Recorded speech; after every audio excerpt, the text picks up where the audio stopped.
Ditch this with your opinion on divination. Hello, my name is Dari. I'm a acquaintance of Grimwolf, and I figured that I would answer this. I myself am something of a diviner, and so I may have opinions, obviously some biases, but I will try to work through all of those things, answer them accordingly to both things, and yeah.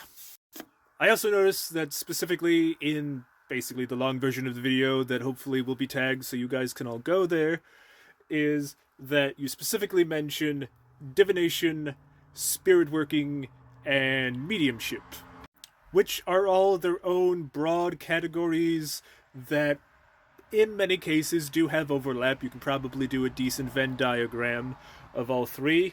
And yeah.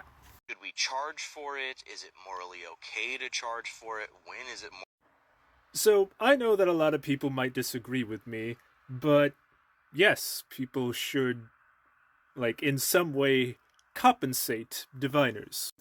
Divination, in many cases, is a service. You are using someone else's knowledge, resources, time, energy, and all of that. And a lot of the times, the tools either need upkeep in some fashion, which costs money, and in today's economy, it is much easier to show appreciation with money. So if that is an option, it should be done. What is it morally okay to charge for, to me, is a weird question, but I can kind of get where some of it comes from, especially with some later questions. But in many cases, where you're going to see diviners are going to be something along the lines of fairs, cons, some kind of, fair like a gathering, which requires, people to get there. They paid for space to be there. They're probably selling other items or so forth. But, it's a place where you're already expecting to spend money. Because I'm certainly not saying it's okay for a diviner to come up to you and be like, oh, I think I have a reading for you, but I need to be paid first. A lot of the efficacy does come from the diviner and not necessarily the consumer. Can everyone do it? Is it ethical within this capitalist hellscape to expect it for free? Now, can everyone do it? As far as like divination and spirit work goes, yes, that is a skill. It can be taught. In a lot of cases, it's memorizing.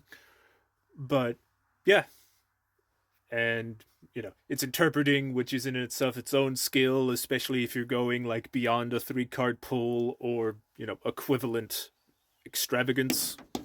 As far as the morality of expecting it for free, eh, like if a friend of mine is just kind of like, hey, can you do me a reading, there's a good chance that I might say sure.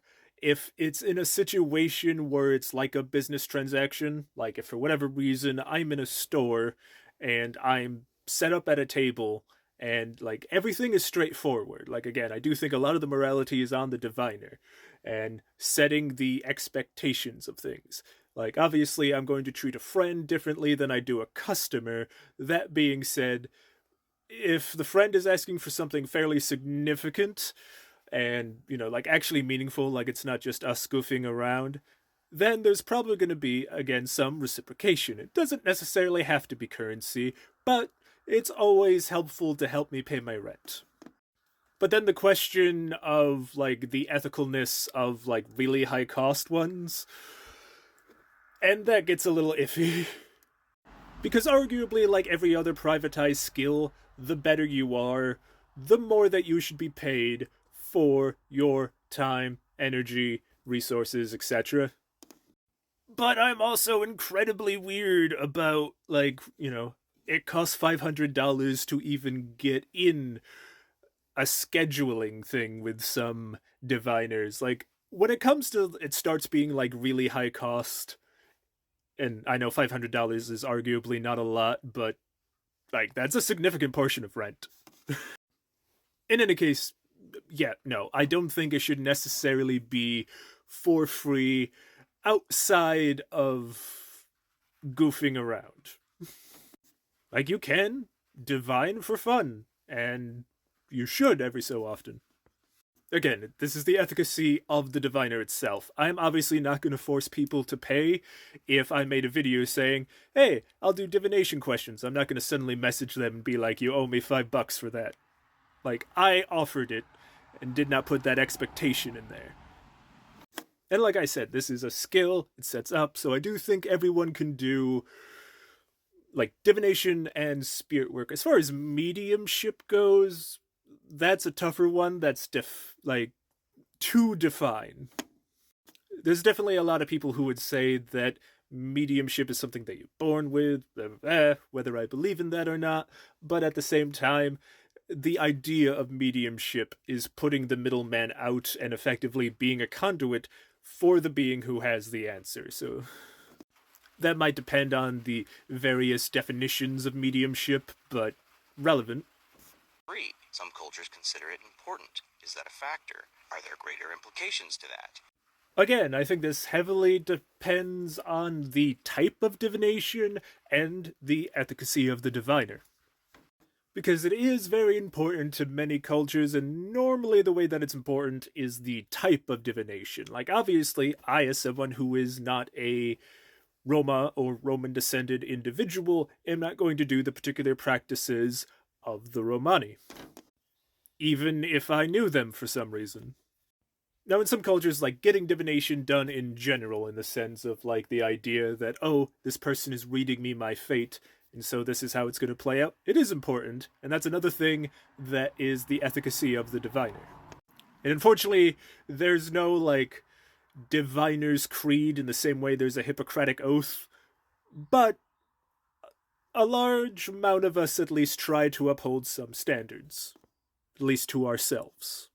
And if it is important to the individual and their culture, it should be noted. It should be something that is considered. And admittingly, like not all of your customers you're going to like know on a personal level, but it is something to consider. Some people more inclined towards it than others? Or is it something Both. Again, I think it's the same way as any other skill, in that some people are going to be more inclined towards it, more interested in it very early on. But it is a skill that anyone can learn. But if it's as the fact that it's as big of a service industry as it is, even in the sense of competition, but it's obviously not something everyone is willing to do. It's like drawing. When you get a custom artwork piece, like you have the ability to draw, but you are paying this other person to do it for you because they, at least presumably, have the skill level to do what you are asking for. But it is also something that if you do it with enough repetition, memorize things, get your own style to it, you can also do. Both are the option. very personal gnosis heavy? What are the implications in charging for it and performing a service for others when it's not verifiable? What factors go into trusting someone who is providing that service? I still say it's a service that should be paid for just out of, like I said, energy, time, all of that, some form of compensation. And the factors that go into trusting someone is important because there are people who just put cards around, say stuff, tell you on your way, and take your money. And unfortunately, it's not something that is in any way registered in the same way as the people who take the Hippocratic Oath. So reviews go to people that your friends trust. Ask them questions. Like if you ask me questions, because I divine, but I've always stated I don't do medical questions because I don't have medical knowledge. I don't do relationship questions because I am not a psychiatrist or have that knowledge, and I don't do legal questions because I am not a lawyer or someone else who knows the law to put that kind of information into my craft. Or a tarot reader, whatever, within a community. Does that give them a special status? If that does that create a... It can, and it's definitely something to be mindful of. Again, it is kind of up to the individual and how they go about it. I apologize if I didn't answer this enough, but I'm getting on 10 minutes as I speak. Unfortunately, a lot of this is on the diviner.